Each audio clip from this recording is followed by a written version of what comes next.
Good morning all of you. आज मैं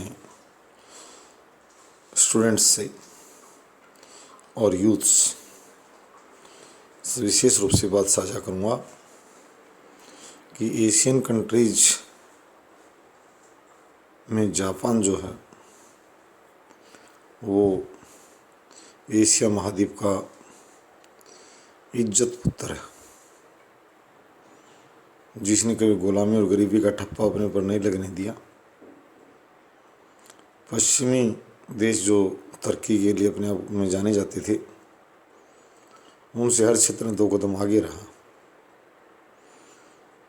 और 1905 के रूस और जापान युद्ध में अपने से करीब 100 गुने बड़े क्षेत्रफल वाले देश को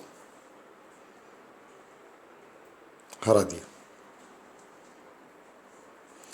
कहते हैं जापान के युवाओं में देशभक्ति कुट कुट कर भरी हुई है।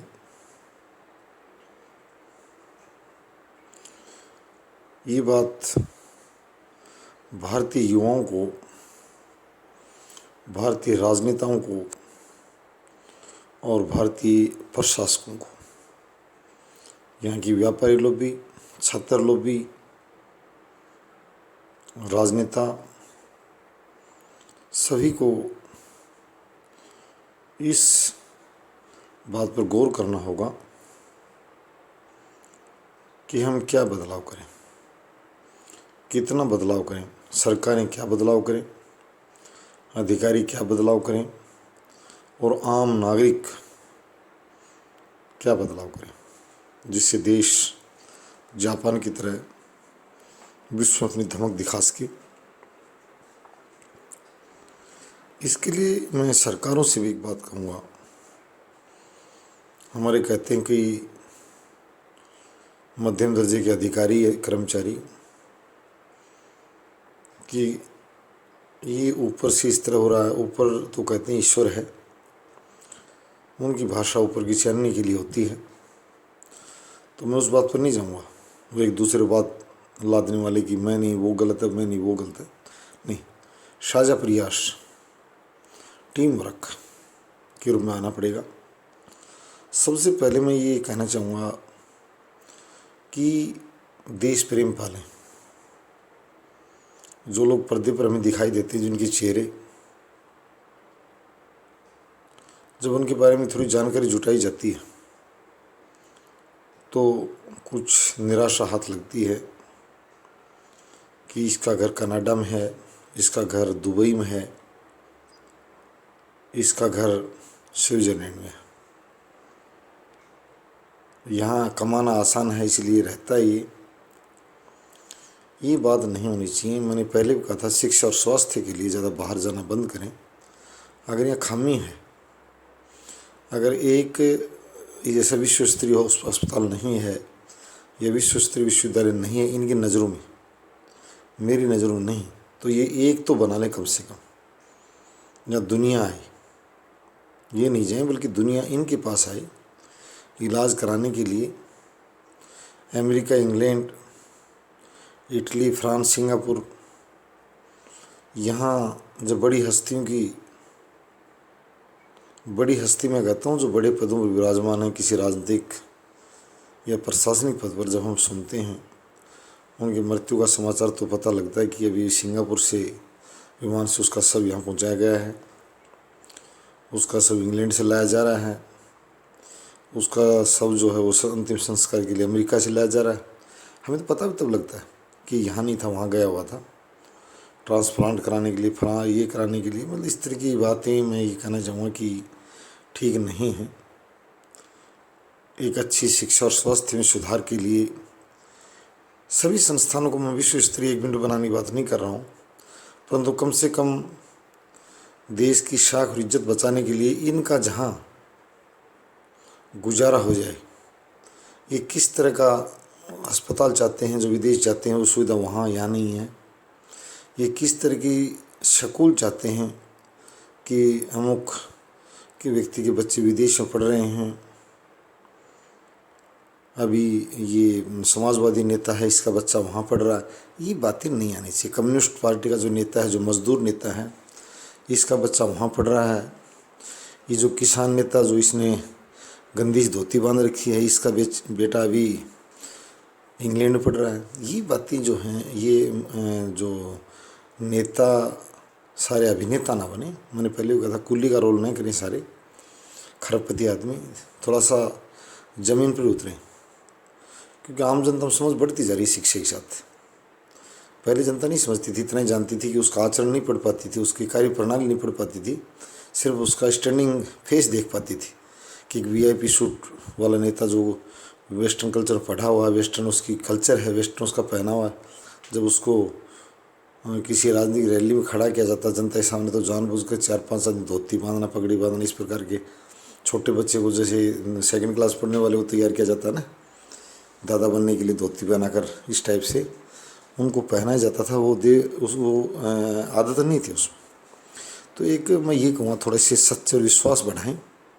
लोगों का विश्वास टूटता जा रहा है कि सिर्फ नारे लगा रहे ज़मीन पर, इनका वो कहते हैं कि सिर्फ माल पर नज़र है, इनके अंदर कोई राष्ट्रवाद नहीं है। इस तरह की बातें आम जनता में पीछे से इनकी चर्चा होने लग गई, जिस समूह लोग बैठते हैं कि इनका सब कुछ विदेश में है, खाना पीना रहना और पैसा भी। ये बात नहीं आनी चाहिए। कुछ नेता जो सिर्फ बोलते हैं भ्रष्टाचार पर, जो शासन में हैं, उनके प्रति लोग ये विचार बनाने लगे कि ये स्वयं तो धन इकट्ठा नहीं करता, इसका लेन देन का कार्य जो वित्तीय मंत्री, इसका अलग है, लेन देन वही करता है, किसी से लेना है देना, रैली में खर्चा जुटाना, भीड़ जुटाना, प्रचार करवाना, प्रचार मंडली को भुगतान करना, इसका भुगतान संबंधी और दूसरा आदमी कार्य दूसरा व्यक्ति देख रहा है। ये हो सकता है इसके पास ये रखता ही नहीं पैसा, ये स्वयं सीधा स्टेज पर आ जाता है बोलने के लिए, और पैसे जुटाने का काम इसके पास जो दूसरा व्यक्ति वो करता है। ऐसी कई सरकारों की परिचर्चा रही है कि ये स्वयं नहीं करता, इसका कार्य दूसरा करता है। ये उसको प्रोजेक्ट दिलाया। कई बार जो बड़े यहाँ उद्योगपति के रूप में जाने जाते हैं जो लोग, वो सरकारों के साथ बदल नहीं सकते, उनके साथ रहते हैं। वो किसी की स्थायी सरकार के कोई खास समर्थक नहीं है,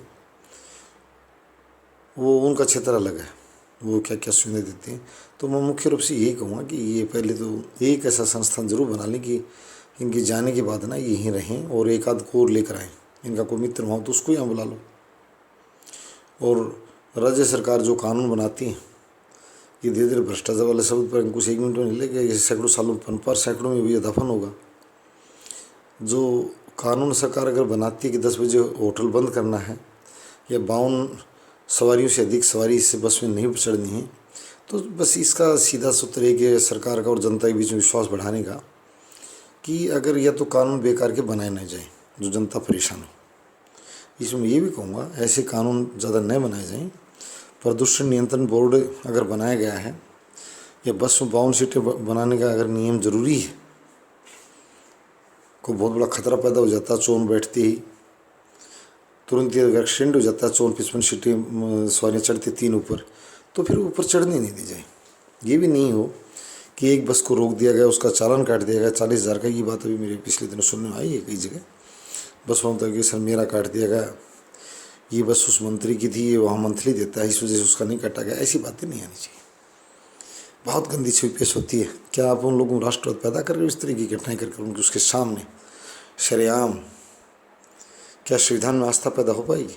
क्या शासन में विश्वास जग पाएगा उस व्यक्ति का कि उसके सामने 90 सवारी ले जाती हुई बस और दंदनाती अधिकारियों की छाती के ऊपर से जा रही है, और उसको इशारा कर रहे हैं कि निकल ले, और लोडिंग की गाड़ी जा रही है, और एक व्यक्ति जिसकी 52 से 54 सवारियाँ, 2 सवारी एक्स्ट्रा चढ़ी थी, अतिरिक्त चढ़ी थी, उसको बहुत बड़ा चालान थमा दिया गया। और लोडिंग के नाम पर कि सवारियाँ जो क्षमता से अधिक भरी हुई थी, लोड क्षमता से अधिक भरा हुआ था। वैध और अवैध खनन चर्चा का विषय बना हुआ है। कहते अरावली बचाना ज़रूरी है, तो अरावली को बचा कर दिखाएं। माननीय सर्वोच्च न्यायालय ने भी इन्होंने दे दिया था कि खनन नहीं किया जाए। बार बार तो मैं माननीय सर्वोच्च न्यायालय से कहूँगा कि इस तरह के अधिकारियों को फांसी पर लटका दिया जाए जो स्वयं न्यायालय की अवमानना कर रहे हैं, माननीय न्यायालय की अवमानना कर रहे हैं, और जनता उपवास का पात्र बना रहे हैं कि अवैध खनन ना हो, और बार बार सुनने में आ रहा है अवैध खनन जारी। यानी यदि सर्वोच्च न्यायालय के निर्देशों का ठीक से पालन नहीं कर पाई भ्रष्ट तंत्र, तो वहाँ नागरिकों में क्या संदेश जाएगा? मैं सभी में से पूछता हूँ, विधिवेताओं से, न्यायविदों से, प्रशासकों से, लेखकों से शायद आमंत्रित करता हूँ चैनल पर कि अवैध शब्द कहाँ से आ गया। अगर 10 बजे होटल बंद करने का अगर समय था तो एक शरारती थानेदार, नीच चरित्र का थानेदार, जिसके जिम्मे कानून का रखवाले होने का ठप्पा लगा रखा था, एक व्यक्ति को होटल मस्ती से चलाने दिया गया और दूसरे को बंद कर दिया गया। एक हलवाई के सैंपल भर लिए गए, दूसरे को छोड़ दिया गया। ये नहीं चलेगा और इसी का नाम भ्रष्टाचार है। कड़े कानून बनाओ और 2 भागों में बांट दो, अपने वाला और पराया वाला। इसी ने भ्रष्टाचार को पनपाया। एक को कानून का पाठ पढ़ा दिया गया और दूसरे को कानून से बचा दिया गया कि आप पर कानून लागू नहीं है। कानून लागू सब पर हो। यदि कानून बनाया जाता है तो मैं यही बताने जा रहा हूँ, कानून लागू तो सब पर हो। और राष्ट्र भक्ति की जो नारे ने भारत माता की जय हो, मैं उन लोगों को कहता हूँ कि सिर्फ फिल्म में नारे न लगाएं, ज़मीन पर भी लगाएं। और ज़मीन पर लगाएं नहीं, सबको करके भी दिखाएं। शराबी अगर शराब मुक्ति का संदेश देगा तो क्या लोगों पर असर पड़ेगा? क्या लोग हंसने के सिवाय और कुछ करेंगे उसके संदेश से? तो अच्छे बनिए। और मैंने ये भी कहा, ये संपत्ति खरीदने निवेश के मामले में कहते हैं विदेशी निवेश करने, निवेश यहीं काफ़ी है, विदेशियों की जरूरत ही नहीं है।